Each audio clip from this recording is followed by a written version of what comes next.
CJP പ്രവർത്തകർ ആദ്യം NEET വിഷയവുമായി ബന്ധപ്പെട്ട് ഡൽഹിയിൽ വലിയ രീതിയിലുള്ള ഒരു പ്രതിഷേധമൊക്കെ നടത്തിയപ്പോൾ ഈ നീറ്റ് പുനർപരീക്ഷ നടത്താനായിട്ട് കേന്ദ്ര സർക്കാരൊക്കെ വീണ്ടും ഒരു ആലോചന കൊണ്ടുവന്നപ്പോൾ വിദ്യാർത്ഥികൾക്ക് വലിയ രീതിയിലുള്ള ഒരു മാനസികമായ സമ്മർദ്ദമുണ്ടായി. കേരള, തമിഴ്നാട്, പോണ്ടിച്ചേരി.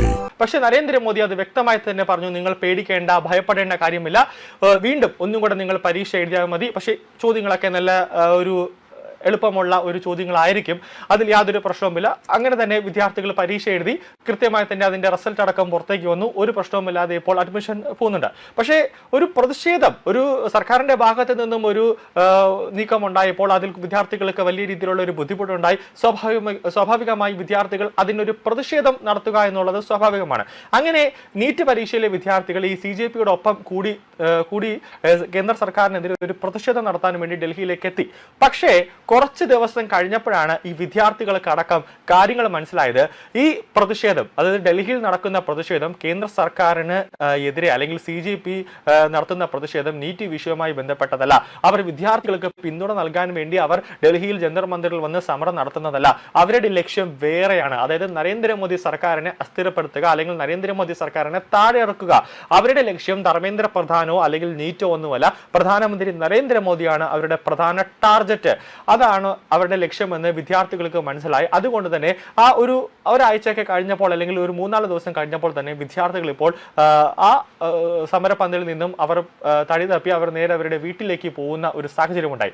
നിലവിലിപ്പോൾ ഒരു വിദ്യാർത്ഥി അവിടെ എന്താണ് സംഭവിക്കുന്നത് യഥാർത്ഥത്തിൽ അതിപ്പോൾ മാധ്യമങ്ങളോട് പറഞ്ഞിരിക്കുകയാണ്. അതായത് നീറ്റ് ചോദ്യപേപ്പർ ചോർച്ചയുടെ പേരിൽ ഡൽഹിയിൽ നടക്കുന്ന പ്രതിഷേധങ്ങളിൽ വിദ്യാർത്ഥികളെക്കാൾ കൂടുതലുള്ളത് ഗുണ്ടകളാണെന്ന് വെളിപ്പെടുത്തിയിരിക്കുകയാണ് ഒരു 17 വയസ്സുകാരി.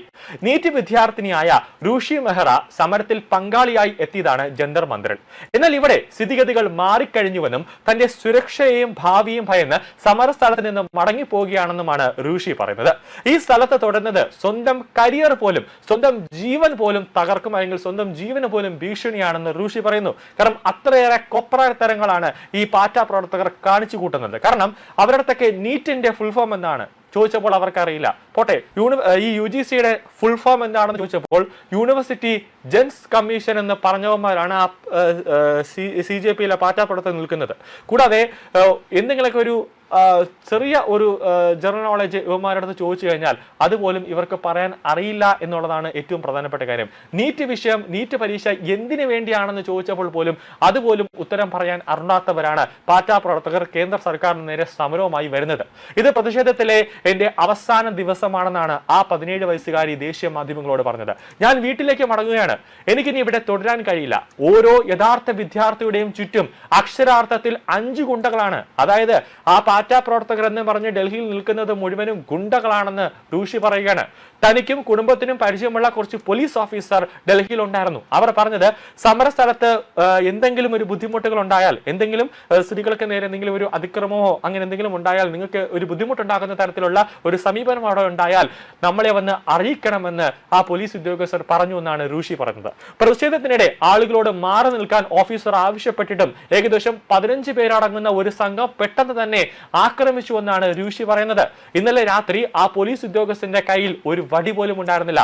എല്ലാവരോടും മാറി നിൽക്കാൻ അയാൾ ആവശ്യപ്പെടുകയായിരുന്നു. പെട്ടെന്ന് 10-15 ഗുണ്ടകൾ അദ്ദേഹത്തെ ആക്രമിക്കുകയും തുഡേബി രത്തൻലാൽ ഭയാനകെ എന്ന് ആക്രോശിക്കുകയും ചെയ്തു. അതായത് ആ പോലീസ് ഉദ്യോഗസ്ഥനെ ഈ തുക്കടാക്കാൻ, അതായത് അവരെ ആക്രമിക്കാൻ, അത് ക്രൂരമായി ആക്രമിക്കാൻ, വെട്ടാൻ അങ്ങനെയൊക്കെയുള്ള ആഹ്വാനം ചെയ്തുകൊണ്ടാണ് പറയുന്നത്. അതായത് തുഷേബി രത്തൻലാൽ ബനായിക എന്ന് ആക്രോശിച്ചുകൊണ്ടാണ് ഈ ഗുണ്ടകൾ പോലീസുകാർക്ക് നേരെ പാഞ്ഞു വരുന്നതെന്നാണ് റൂഷി പറയുന്നത്. ആദ്യം അവർ പറഞ്ഞത് തനിക്ക് മനസ്സിലായില്ല. പിന്നീട് ഓൺലൈനിൽ നോക്കിയപ്പോഴാണ് ഡൽഹി പോലീസിലെ ഹെഡ് കോൺസ്റ്റബിൾ രത്തൻലാൽ 2020 ഡൽഹി കലാപത്തിൽ കൊല്ലപ്പെട്ടതാണെന്നും ആ പേര് പറഞ്ഞാണ് ഈ ഗുണ്ടകൾ ഭീഷണി മുഴക്കിയതെന്നും മനസ്സിലായെന്നാണ് റൂഷി പറയുന്നത്.